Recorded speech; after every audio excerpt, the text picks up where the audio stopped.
So where do you think the reality is here, and what would an off-ramp look like at this point? I think it's very far from over. There's the old saying, when you upset the hornet's nest, the hornets decide when it's over. The lid has blown off this situation in Iran, and it's frankly beyond Trump's control now. Missiles are flying all around the Middle East. We've got 13 U.S. bases that have basically had to be evacuated because of missile and drone threats. Israel is engaged in Lebanon, and it has the potential to go sideways, especially if he does what he says he's going to do, which is put boots on the ground. We've got 2,000 troopers from the 82nd Airborne. We've got Marines swirling in the region, so he's talking out both sides of his mouth. He says he wants to wind it down, and he says he wants an off-ramp, but he's pushing more troops into the region. And at the end of the day, it's beyond his control, and so are the poll numbers, because they continue to drop, especially with independents and Republicans. This is the one thing actually unifying Americans right now, is their opposition to the Iran war. So, John, to that point, is there any outcome of this war, whether it's a diplomatic outcome, a decisive military victory, that could actually turn around the president's opinion polls at this point? They could bump up a bit, but I don't think that would turn them around in the way that we're sort of discussing here. And there's a reason for that. This war was unpopular before it started. It was unpopular when it started. It remains unpopular now. That is very different than many other military conflicts we've been in. And as Paul points out, those numbers among independents are striking. Because that's a group that, has given Trump a lot of slack in many areas. They're not doing it here.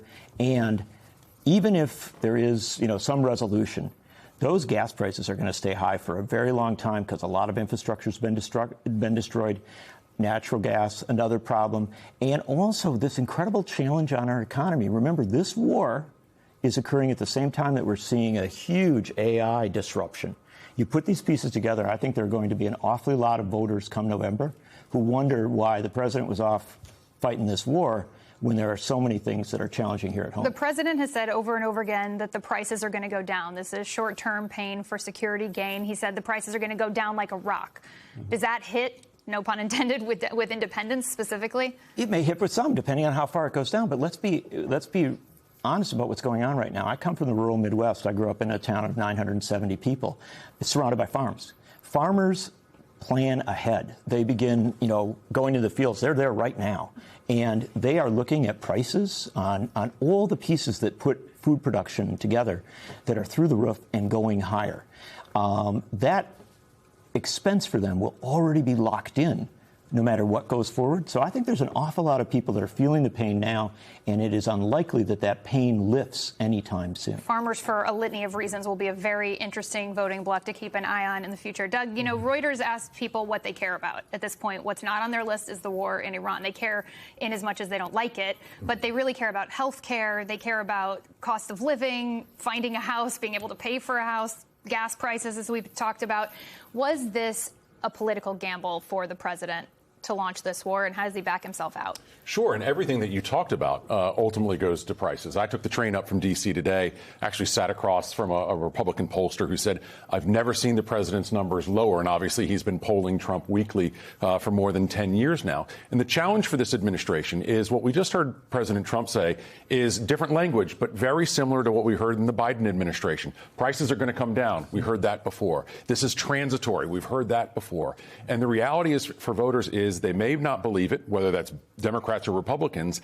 And even if they do come down, they don't get rebates and refunds on the money that they've already spent. And so if you're Trump, you're trying to get back somehow, however they decide what victory means to them, to get to a place to declare it, so then they can get back to talking about the issues that voters are clamoring to hear solutions on. And the good news for the administration is when you talk about issues that voters care about, they give you some leeway there then to address those topics. But you've got to tell voters, we know what you're going through. We've done things and we're going to continue to do things to fix them.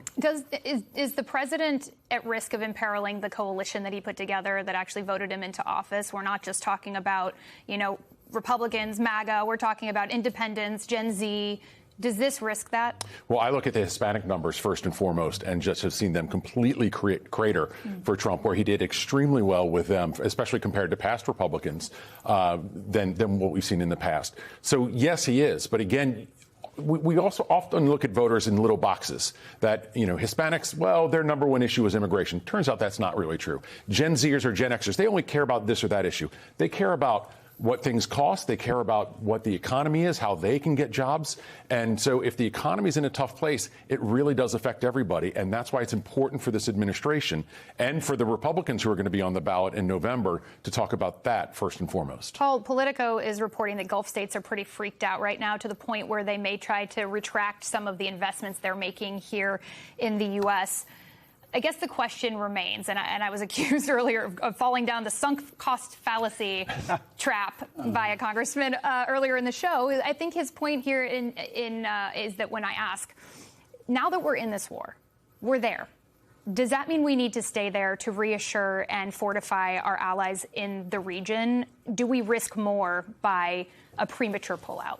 It's all risky. I mean, I think that's the bottom line here. And it's all tremendous cost. I mean, $1 billion a day, 13 troops at least killed, hundreds wounded. And it has the potential to be kind of a sucking chest wound for our military, but also for our allies. And I think this is the problem with the situation. Once you blow the lid off, you can't put it all back inside. The Gulf region allies have a right to be scared. The Kuwait airport continues to be hit. Tourism is being decimated. Ordered a Hezbollah terror plot and this is the mess he's created. I think there's a bigger issue, too, in the region, but also here at home. People don't believe Trump anymore. Like, this has broken a seal with people who used to believe him when he said he wouldn't engage in new wars. He said no regime change wars. He said, I'm going to end wars. That's where it's really breaking, especially with the Republican base and with the independents. And that's why I think the protests this weekend are going to be interesting. This is the first no Iran war protest. And I think you're going to see people coming together that weren't involved in politics before that are against this war. That's everybody from now Nancy Mace to Marjorie Taylor Greene to even Steve Bannon. They've all criticized him very harshly on the war in Iran. And it's taking its toll. Yeah, I do want to get to No Kings in just a second.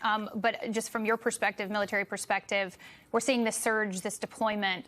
What do you think of that? Do we need to escalate to de-escalate, as we heard from some administration officials, at least when it came to the economy over the weekend? And what would those troops actually be doing? We've talked about CARG. We've talked about other possibilities. What's the reality? Well, they're doing a whole range of operations right now. I think the most important thing for people to understand is there's roughly 50,000 of America's sons and daughters in the region, right? They're all in harm's way. A missile could land on them. There are accidents and other issues. We've already seen 13. Right, and so they're there, and they're going to be there. Even if you were to try to start to pull them out, they're still going to be in harm's way, and I hope that stays front and center with people. There's another issue, too. Trump doesn't care about public opinion. He's hit over 8 countries, all gas, no brakes. Congress hasn't even slowed him down. So I'm going to be the contrarian and say I don't think he cares about public opinion, and I also don't think he has any intention of having free and fair elections in the fall. People think that's going to be a circuit breaker, but Steve Bannon said this week out loud that ICE at the airports is a warm-up for ICE at the election booths, and that is a very real threat that nobody seems to have a plan to combat. I know that you wrote about the likelihood that we'll see the merging, as Paul was alluding to, of anti-war protests with the No Kings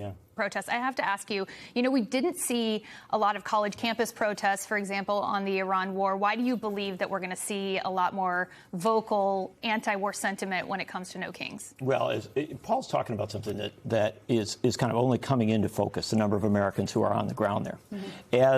As you become more conscious of that, I think you may see more protests. But at a deeper, more fundamental level, I think that Americans have a lot of gripes with this president right now. And, where they come into focus is different than in the past. That's just the nature of how politics evolves. What I will tell you is this.